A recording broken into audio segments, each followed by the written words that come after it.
Hi guys, Trisha Funk with financeswithfunk.com. In a lot of the video tutorials that we've done for financeswithfunk.com, yes, it's a finance website, but it's also about saving your family money in a way that you're still able to live better without having to spend a fortune doing it. So if you yourself have some skin allergies or some skin sensitivities, or you have family, children, spouse that has skin sensitivities and allergies, you know that the all-natural products, or the products that are made specifically for those sorts of allergies, they're expensive. They're expensive products. So one of the things that we do in our house that saves us a tremendous amount of money, but also allows us to really be comfortable and confident in the fact that we're giving our family and we're putting on our children and ourselves the most natural products possible, is just making our own skin products. So lotions and soaps and stuff like that, laundry detergent. And they're not that difficult to make, and they make a lot of it. So that's kind of the nice thing about doing it that way, about doing it this way, is that you don't have to make it very often. Maybe once every 6 months or once a year, depending on your household. You may be able to make your own soap and have it last throughout the year, and you know exactly what's in it, and there's no harmful chemicals or anything that you're putting on your children's skin or you're putting on your own skin. So for those with allergies, or for those that are just really crave a more natural product for themselves and their family, and just have a desire to really be a lot more green in the products that they're using, making your own soap is a great option. So we're going to do a little tutorial on making your own soap today. So the first thing that we're going to start with is we start with 26 ounces of water, and I put ice in the water because what you're going to mix this with is lye, and lye is going to cause a chemical reaction. It's going to get very, very hot very, very quickly. So you don't ever want to splash the water into the lye. You want to add your water first, and then I have just 12 ounces of lye crystals. Now I'm going to sprinkle this into this ice cold water and just mix. And what's going to happen is this is going to turn super, super hot, super, super quick. So you want to make sure that you're stirring the whole time, and these lye crystals will literally just dissolve. And doing it outside is a great option because the lye will actually, like I said, it is a chemical reaction, so it can burn your lungs if you don't have enough ventilation and stuff. Some people choose to wear like a mask if they're doing it. Out here it's not a big deal. And it's easy too, just to be able to set up a table outside and make a big mess if you happen to spill a whole bunch of coconut oil on the ground like I did. Then you can just hose it off. And I did get a whiff of that, so it just made me cough a little bit. So this is literally going through that process, and it's going to take a little while for the lye to completely melt down. So I'm just going to continue to stir it like this, and then once it's completely melted and started to cool some, that's when I can add my oils, my just natural oils. The oils that I'm going to use today, that I'm going to show you, is coconut oil. I have about 48 ounces of coconut oil. I'm going to use just organic olive oil in it. And then I'm also going to use some organic hemp seed oil, just because that's what I happen to have. So if you have Crisco and vegetable oil at home, you can absolutely make this soap with Crisco and vegetable oil. You will need to buy lye. I ordered online. It's so inexpensive.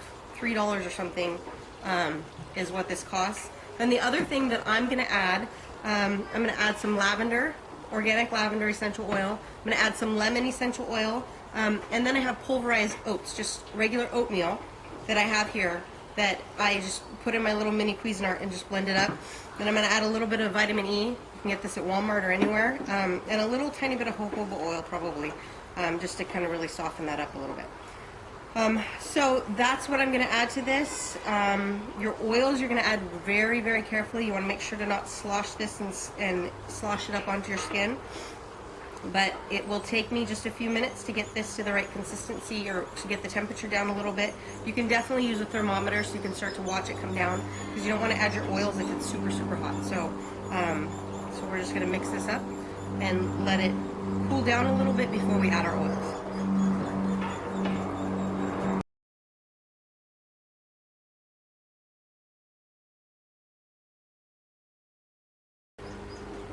So you don't want to let it cool off completely, because you want it, especially if you're using something, if you're using Crisco out of the cupboard, or you're using coconut oil, that's a solid state oil, then you want to make sure that you have the lye and water mixture still warm enough that it's going to melt down the rest of the oils to incorporate it in. So it's melted, it's cooled quite a bit down from where it originally started from. So I'm going to add some oil, but you want to be very careful in adding this oil. So I'm going to go, because you don't want it just to be splashing and splattering all over the place. So I'm going to come way down into my pan so I can kind of work it in really gently.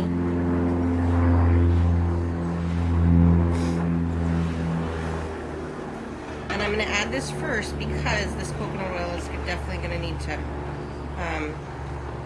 melt. So I'm going to add this first and just kind of keep mixing. And that heat from that lye is what's going to continue to melt that down so it's not that solid state anymore.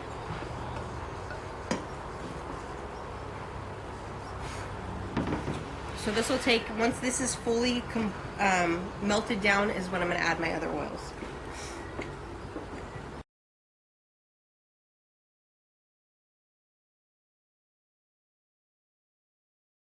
Making soap, although it's not a difficult process to do, it certainly is not something that is that anyone can't do. I guarantee it. If you can follow a recipe, you can. It's just like making anything else. But it is that until that chemical reaction takes place with the lye and water, it is a dangerous process. So it's not something that your kids can be around. You want to make sure you're wearing gloves.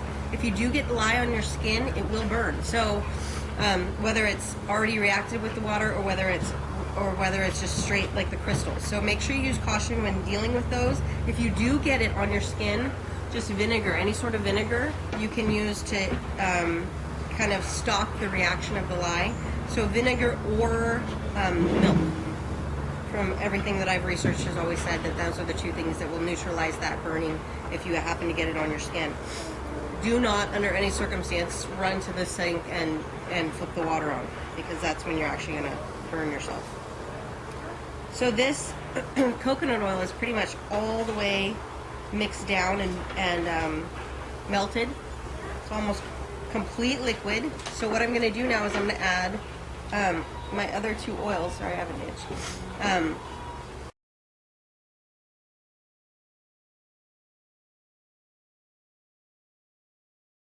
So my coconut oil is completely liquefied, and it's in here and it's fully liquefied. What I'm going to do now is add my other oils. I'm going to use 11 cups of oil total. So I use 8 cups of the coconut oil. I'm going to use another 3 cups of this mixture. So I use 2 of olive oil. I'm just going to put about another cup of this organic hemp seed oil.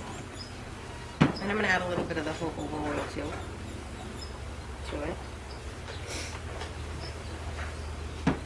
And so I'm going to do the same thing. Make sure you're very slowly incorporating this in because you don't want to splash it.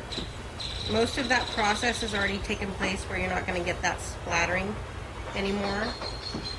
But still, make sure you're using caution in doing that.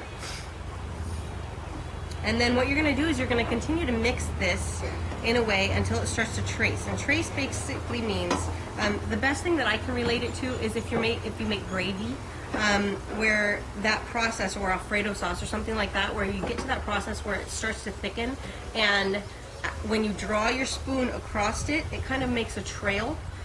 If you stand here with a wooden spoon like I'm doing, you absolutely can. It's not a big deal, and it will take just, I would say maybe 10 minutes to sit here and stir it. But if you want to hurry up the process, you can also I use my emulsion blender so much in anytime I'm making lotions, or soaps.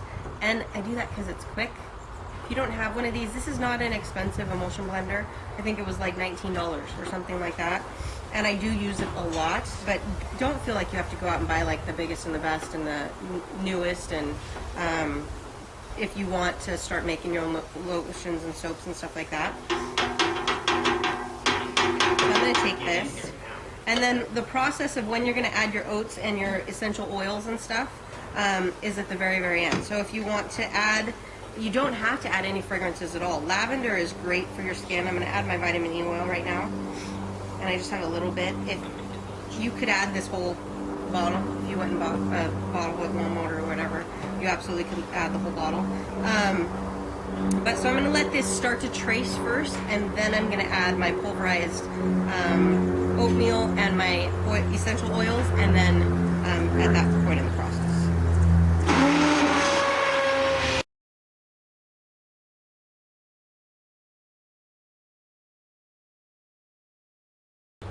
My mixture is definitely starting to trace, so I can tell by just drawing this through without it on that it's starting to kind of leave a trace and a pattern for where it's been.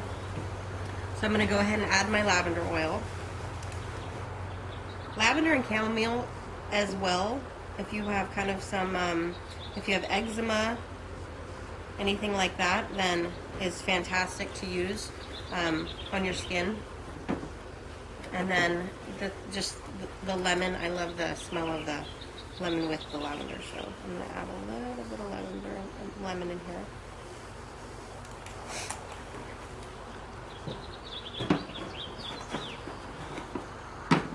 And theoretically, I don't need these anymore, so I'm not going to use those. And I'm just going to throw my oatmeal right on top here and give it another quick blend to make sure it's all incorporated.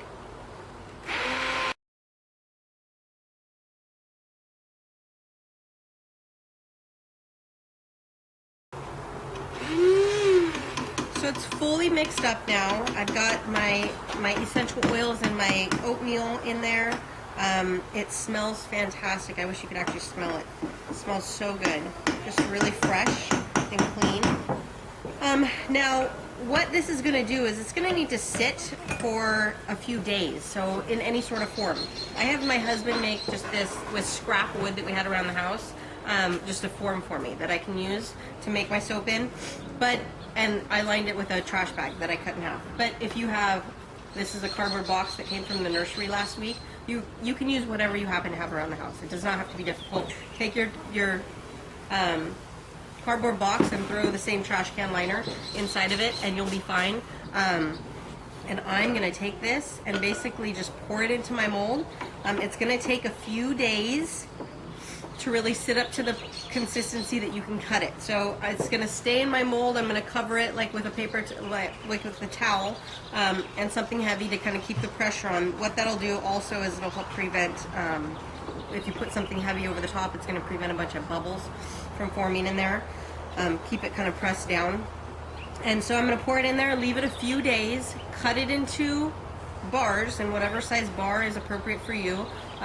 With kids and stuff, I tend to want mine a little bit smaller because they're easier for smaller hands to hold. Totally up to you. Cut them, and then at that point in time is when, then after you've cut them into bars, they'll need to cure for about a week or two. So yes, it's not a process where tomorrow I'm going to have soap for my family, but once it's done, it's done. This whole process took me maybe 20 minutes. Took me a little bit longer to get everything out probably than it actually took me to make it. But hopefully that kind of answered some questions that you've had about how could you possibly go about making soap for your family, or making your own soap using something all natural besides going to the specialty shops and spending $4 and $5 for a bar. I would say in ingredients I probably have about $20. Probably about $20, and this is going to make probably soap that's going to last us for 6 months, and there's 6 of us in this house, so it definitely is well worth it in terms of what you'll be paying for. Now, if you're used to couponing and getting soap for free, no, it's not going to be cheaper, but this is going to be a lot better for you and your family. So thanks for watching. Remember, financeswithfunk.com.